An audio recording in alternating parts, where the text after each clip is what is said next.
Brianna Aldridge, Matt Bove back here at One Bills Drive. And Matt, I think everyone can agree when the team split up, offense, defense, there's the offense that's going to look a lot different. Yeah, it's wild. I mean, I'm looking at our little sheets we're This referring cheat back sheet. to again, the cheat sheet again. The wide receiver room, I think, paints the best picture of this. Keon Coleman, new. Curtis Samuel, new. Khalil Shakir, the only player on the Bills roster in the wide receiver room that caught a pass from Josh Allen in a game last year. Matt Collins, new. Chase Claypool, new. Xavier Johnson, new. Justin Shorter, didn't play last year. KJ Hamler, new. Marquez Valdez-Scantling, new. Lawrence Keys, just found out Lawrence Keys was on the team. I was going to Andy ask you. Isabella, not new, but was not, in a lot of game action last year. Brian Thompson. So a lot of new names in that wide receiver room. Yeah, and I think we talked about this briefly, and I heard people talking about it today, joking, like everyone in the huddle that they broke into for Josh Allen that he was throwing to is his height now, and we didn't see that last year. No, a lot of different body types, a lot of different skill sets, but I also think that that's kind of by design. Yeah, who's your favorite right now that you're – I know we do this every season, and then I think Andy Isabella was last season, right? He was the fan favorite. There's always like one my little sheet. We got mine. We got your sheet. Yeah. Right now, I would say that the person that people are sleeping on is Curtis Samuel, and I don't think that that's the case locally. I think a lot of people realize that Curtis Samuel is going to be a nice addition for them. I think Curtis Samuel can do a lot of different things, and I think he'll be a focal point for the offense. I don't think that he'll have the most touchdowns of the group. I think that'll probably be Shakir or Keon Coleman. I don't think he'll be the most explosive on a consistent basis. I just think Curtis Samuel is a guy that will have a role on this offense and will be able to do a lot of things, so I think he's somebody people are sleeping on. And I think, obviously, the goal is to win games at the end of the day, but I just think the room right now is there's so much, what's the word I'm looking for, like the leadership to, like the people. These are people you want to get to know and be around. And I just think when everyone's on the same accord and the same goal, similar to what Joe Brady was saying, like just because, our receiver left or we have two receivers that are gone, I'm not necessarily trying to replace them. It's going to be a lot more spreading the ball around, I think. Yeah, it feels like in this instance, the sum is greater than the parts. I feel like if one person eats, everybody eats, and that's going to kind of be the mindset for the Bills moving forward, and I think that that's something that they will truly embrace. I think that they will certainly miss having a number one wide receiver because a number one wide receiver makes everybody else better because he requires so much attention, and for the last 4 years, I mean, Joe Brady even said it. That was Stephon Diggs. Like, they don't have a Stephon Diggs anymore. So I think that those secondary options will be getting more attention from defenses, but because there are more secondary options, maybe that will lead to them being able to spread the ball out more. Yeah. I mean, the one guy we didn't say because he's not a wide receiver, like Dalton Kincaid is going to have a monster. Might as well count him. He's going to be every game he's going to have probably the most targets. He's going to be used a lot. I think having Dalton Kincaid, even though we saw him obviously make a different kind of role for any of the tight ends last season, I think that's going to open the door for him for sure because they're going to need him a little bit more than they did. And he proved himself in my eyes last season. Yeah. So it's just going to be fun, I think, to watch him grow this year. The Dalton Kincaid thing is interesting because he's going to get a lot of targets. He's going to get a lot of catches. But the depth of target is something that people need to wonder about because last year he was a very short yardage situation. Hey, we're going to have you run a 3-4 yard route and we're going to throw you the ball. Can he continue to stretch the field? That's something the Lions were able to do with Sam Laporta, who was also a rookie tight end last year. I think he can. I think he will be utilized more there. Also, the end zone. He's got to get into the end zone more. It was something he was really good at in college. Last year, not so much. But really, their entire pass catching group last year didn't do a good enough job of catching touchdowns. So those are the areas where we need to see growth. But, I mean, come on. He was a rookie. He had 71 catches last year. Like that's not bad. That's really impressive. I don't think that it's out of the realm of possibility to think he's closer to like 90 or even potentially 100 this year.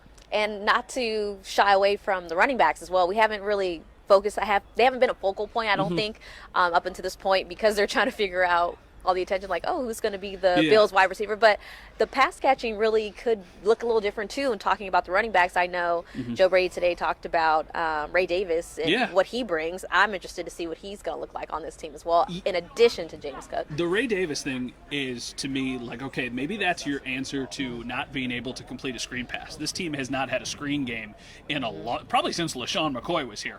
Ray Davis, a rookie, let's temper the expectations, but I very much agree. I think even watching him today get work with Josh Allen. Josh Allen throws him a ball. He makes a Yeah. nice catch. Like, I think he will be utilized a lot, even though the way he's built, a lot of people think, like, okay, short yardage, situational back. I think he's going to play a role in the passing game.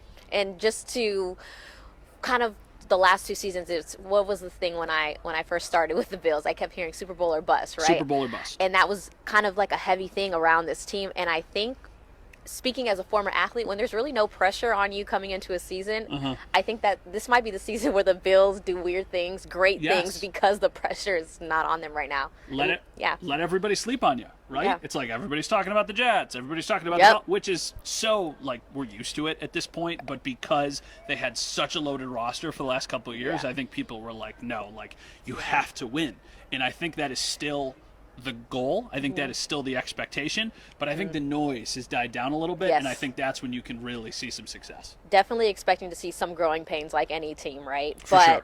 Joe Brady having this whole offseason, an entire camp, really getting to be what Joe Brady wants in his offense and not stepping in there at the end of the season where it's kind of like, hey, if you probably don't do well, you're probably not going to be in this position at the end of the season just because of the high expectations of this team.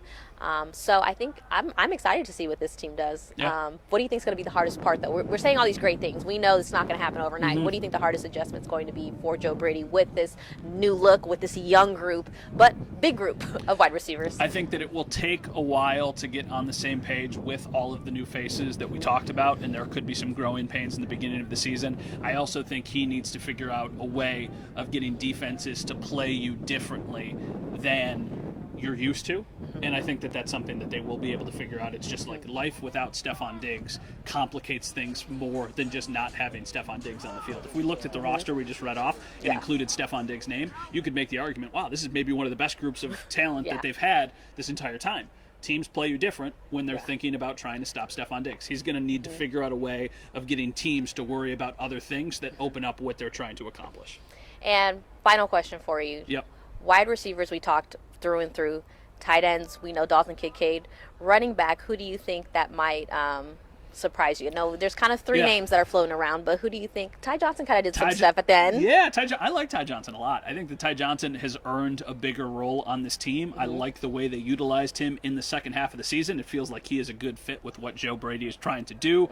He can run in short yardage situations, which makes him a little bit more dynamic because he can, if you're expecting him to come in and run in a short yardage situation and he doesn't, and all of a sudden he's catching a pass and running into the end zone. I like Ty Johnson. I like the 3 running backs that they have. I like the skill sets that they have. I feel very confident that right now those are going to be the 3 guys they roll into the season with. And mind you, this is very early. Anything, it is, there's so much May that can 28th. happen. May 28th. And today we only touched on offense, so we could unload on defense on another day. So a lot of new pieces there as well. But again, You know what today is?